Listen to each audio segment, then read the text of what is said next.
क्या दूध पीते हुए बच्चे को कोई माँ छोड़ती है? पर धन्य है ये गोपियां जो अपने दूध पीते हुए बच्चे को भी छोड़ देती।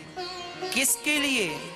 भगवान के लिए। याद रखना भक्तों, ये संसार यदि चुटकी में छोड़ना पड़े तो चुटकी में छोड़ने की जिस दिन ताकत रख लोगे ना, उस दिन भगवान मिल जाएंगे। पर विडंबना तो ये है, संसार छूटता नहीं है, भगवान पकड़ में आता नहीं। आपका ये हाथ यदि ये कपड़ा पकड़ने में व्यस्त है तो बताओ ये दूसरी चीज कैसे पकड़ पाएगा?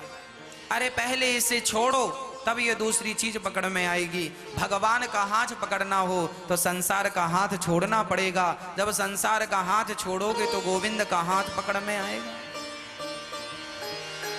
विडंबना ये है, पकड़े तो पकड़े कैसे? अरे पकड़ तो तब लेंगे जब छोड़ेंगे। संसार छूटता नहीं है। आशा ही परमम दुखम नैरास्यम परमम सुखम, ये याद कर लेना मेरी बात। आपका ये जो मोह है संसार के प्रति, यही आपके दुख का कारण है। आपकी आसक्ति, जिस दिन आप छोड़ दोगे संसार, उसी दिन आपको शांति मिलेगी। जैसे आग से हाथ जल जाए तो आग से हाथ जलेगा तो छाला 2 दिन बाद पड़ेगा कि तुरंत। जैसे आग से जलने पर उसका परिणाम तुरंत मिलता है, उसी प्रकार संसार का मोह जिस दिन त्याग दोगे, संसार की आसक्ति जिस दिन त्याग दोगे, आनंद उसी दिन तुरंत उसी क्षण प्राप्त हो जाएगा। पर संसार छूटे तो आनंद मिले, कब संसार छूटता ही नहीं।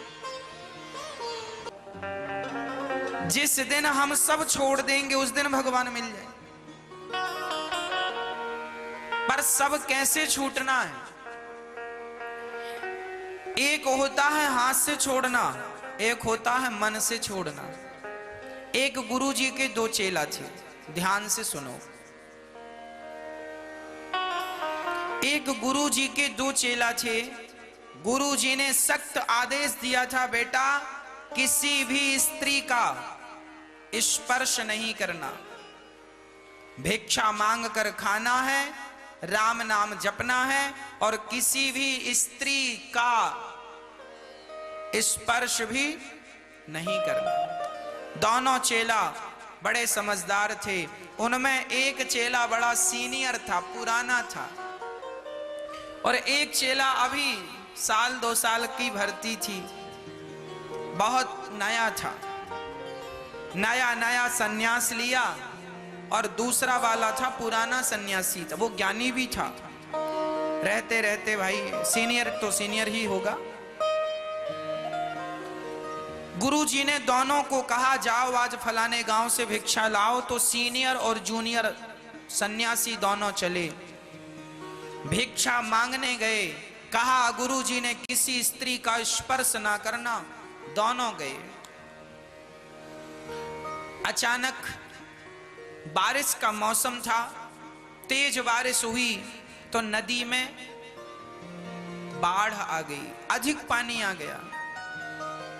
ये दोनों नदी पार करके उस तरफ जा रहे थे गांव में, पर पानी ज्यादा होने के कारण कोई नाव वाव थी नहीं, व्यवस्था थी नहीं।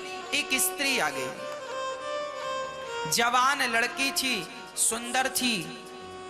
उस स्त्री ने कहा, हमें पार लगा दो, हमें घर जाना जरूरी है, हम यहां कहां रहेंगे, हमें उस पार कर दो।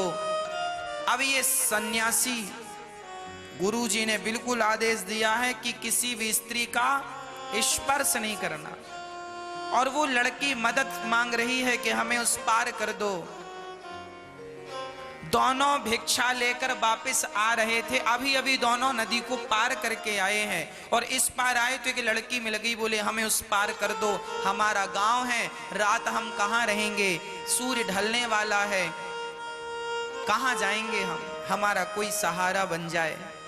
वो लड़की हाथ जोड़ने लगी, तो जो सीनियर वाला साधु था उसने कहा जूनियर साधु से, सुनो गुरुजी ने मना किया है किसी भी स्त्री का स्पर्श नहीं करना।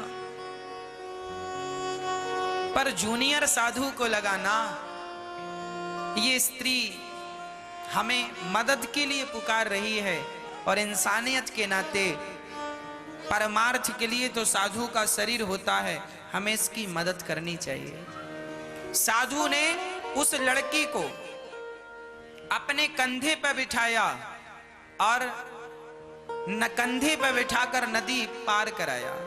जहां तैरने की जरूरत थी सो तैरा, जहां चलने की जरूरत थी सो चल करके लड़की को पार किया।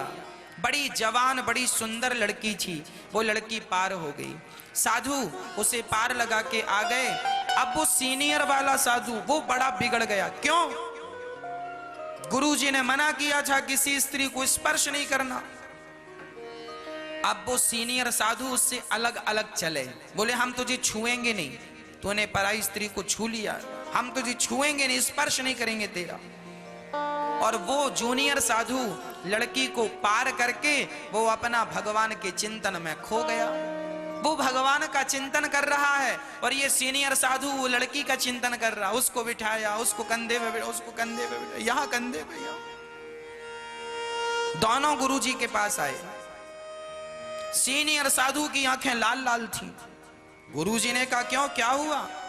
बोले गुरुजी जिस बात का डर था वही हुआ। क्या डर था? आपने मना किया था किसी स्त्री को हाथ नहीं लगाना। हाँ हमने मना किया था, और इसने आज एक स्त्री को कंधे पर बिठाया और पार लगाया। मैंने देखा गुरुजी। गुरुजी ने पूछा सन्यासी से, जूनियर से, क्यों? ये ठीक कह रहा है कि वो भगवान का ध्यान करने में इतना मस्त था कि गुरुजी क्या कह रहे हैं थोड़ा सुनाई कम पड़ा। गुरुजी ने उसे हिलाया, ए भाई उठ। ध्यान मग्न था, चलते फिरते ध्यान लग जाता था। गुरुजी ने कहा क्यों, ये सच कह रहा है? गुरुजी हमने नहीं सुना। क्या कहा? इन्होंने कहा कि ये किसी लड़की को तुमने पार लगाया है। वो साधु भगवान के चिंतन में इतना खो गया कि वो भूल गया कि उसने किसी लड़की की मदद की है। कहते हैं किसी के साथ भला करो, इस हाथ से दान दो तो इस हाथ को भी पता ना चले। किसी के साथ भला करो तो भला करते भूल जाओ कि तुमने किसी के साथ भला किया। और आज के लोग कहते हैं गुरुजी हमने तो उनके साथ भला किया, वो हमारे साथ बुरा करते हैं। अरे भैया तुम सबके साथ भला करो और भला करके जल्दी से भूल जाओ। तुम्हें याद है इसलिए तुम्हें दुख होता है। और वो साधु ना बिल्कुल पक्का साधु था, भूल गया कि हमने किसी लड़की को पार लगाया।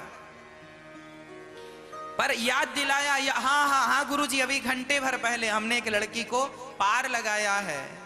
अब वो सीनियर साधु बोले गुरुजी कंधे पर बिठाया था इसने, कंधे मैंने देखा है। जूनियर साधु ने कहा गुरुजी मैंने तो घंटे भर पहले ही उसे अपने कंधे से उतार दिया, पर मेरे ये भैया जो हैं ये अभी तक उसे अपने कंधे पे ही बिठाए। मैंने तो उसका चिंतन छोड़ दिया और ये अभी तक उसी के चिंतन में। इसने छुआ नहीं, इसने उस लड़की को छुआ नहीं, पर चिंतन मेरे से ज्यादा किया उस लड़की का। और मैंने उसे छुआ पर मैंने एक रत्ती उसका चिंतन। बस मेरी माँ, एक पकड़ना होता है शरीर से, एक पकड़ना होता है मन से। संसार को शरीर से तो पकड़ा करो, मन से तो केवल भगवान को पकड़ के रखो। संसार को जैसे किताब, ये देखिए ये किताब बुक है, पुस्तक।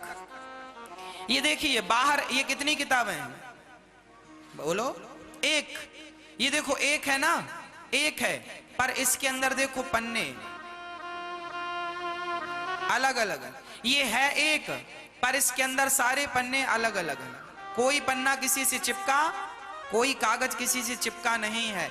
बस मेरी माँ बाहर से तो एक रहो, सबके साथ परिवार के साथ एक रहो, पर भीतर से जैसे ये पुस्तक के पन्ने सबसे अलग अलग हैं, उसी प्रकार आप भी अपने जीवन में सबके बीच में रहकर सबसे अलग अलग रहो, भगवान से एक बने रहो, भगवान से जुड़े रहो, भगवान से जुड़ाव बना रहे, ईश्वर से नजदीकियां हो। मन की नजदीकी संसार से ना हो, मन की नजदीकी गोविंद से हो, और तन की नजदीकी संसार के लोगों से है तो कोई आश्चर्य नहीं।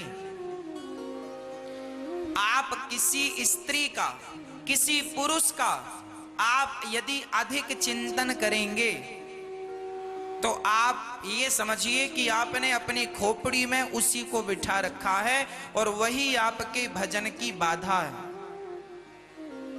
भारत जी जैसे महाज्ञानी एक मृग का चिंतन करते हैं और मृग के जाल में फंस जाते हैं, प्रेम जाल में, मृग के चिंतन में खो जाते हैं। इसलिए आपकी दुर्गति ना हो, दुर्दशा ना हो, इसलिए आप किसी भी प्रकार से संसार में आसक्त ना रहो। भगवान का जीवन दिया हुआ है, आनंद से जियो और अंत में भगवान को सौंप दो। तुम्हें सौंपते हैं अमानत तुम्हारी। भगवान को सौंप दो। जो जीवन है, ये जो हमारा शरीर है ना, ये भगवान की दी हुई अमानत है। जैसे हमने कहा भैया जरा अपनी गाड़ी दे देना, हमें यहां से जरा वृंदावन जाना है, बिहारी जी का दर्शन करना है, जरा अपनी गाड़ी दे दो, हम आपकी गाड़ी में डीजल पेट्रोल अपना डलवा लेंगे, जो खर्चा कहोगे दे देंगे, हमें जरा दर्शन करने जाना है, अपनी गाड़ी दे दो। तो आपने अपनी गाड़ी की चाबी हमें दे दी, ये गाड़ी दे दी, हम आपकी गाड़ी पे बैठे और आपकी गाड़ी पे बैठकर वृंदावन आए, बिहारी जी का दर्शन किया, वृंदावन की परिक्रमा लगाई, और जब वापिस गए तो हमने आपकी गाड़ी सुरक्षित आपको वापस कर दी। उसी तरह ये शरीर हमारा एक गाड़ी है, हमने भगवान से किराए की गाड़ी मांगी, भगवान जरा देना, हम आपकी खोज में निकल रहे हैं, जरा ज्ञान प्राप्त करके आएंगे, जरा आपकी रिसर्च करके आएंगे, आप कहां कहां विराजते हैं। तो भगवान से हमने ये किराए की गाड़ी उधार, भाई प्रभु जी जरा दीजिए, भगवान ने चाबी दे दी, जाओ अपना डीजल पेट्रोल डालते रहना, खाना पीना खाते रहना और जाओ यात्रा करके आओ। भगवान की खोज के लिए जैसे आपकी गाड़ी बिहारी जी के दर्शन के लिए मांगी, उसी प्रकार परमात्मा से भी हमने ये गाड़ी 50 साल के लिए, 100 साल के लिए मांगी है, और बाद में सा सम्मान बड़ी इज्जत के साथ ये शरीर की चाबी भगवान को दे, प्रभु यात्रा पूरी हुई, ये रही आपकी चाबी। ये शरीर तुम्हारा थोड़ी है, ये भगवान का दिया किराए का शरीर है, और हम इस संसार में केवल आत्मबोध करने आए हैं, परमार्थ करने आए हैं, परोपकार करने आए हैं, सेवा करने आए हैं, भगवान का नाम जप के पुण्य का संग्रह करने आए हैं, पर हम ये कुछ ना करके उल्टे सीधे काम करने लग गए। हाँ, क्या करें, परमात्मा ने ये दिव्य गाड़ी दी है, उस गाड़ी को आप कहां ले जा रहे हैं? भगवान की ओर ना ले जाकर संसार में उलझे पड़े हैं। एक सज्जन बोले, देखो लोग अपनी गाड़ी का किस प्रकार दुरुपयोग करते हैं।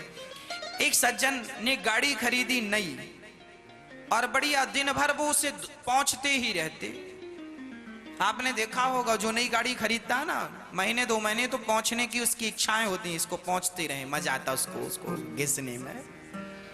वो लगा साफ करने वाला, कपड़े से बार बार साफ करे। हमने कहा चलाया भी करो कि कपड़ा से पहुंचते ही रहते हो। बोले महाराज जी कैसे चलाएं, डीजल पेट्रोल बड़ा महंगा है। हमने कहा कोई बात नहीं, मिट्टी का तेल डालो, कैरोसिन डाल के चलाओ। अरे महाराज जी कैरोसिन डाल के चलाएंगे इंजन बैठ जाएगा।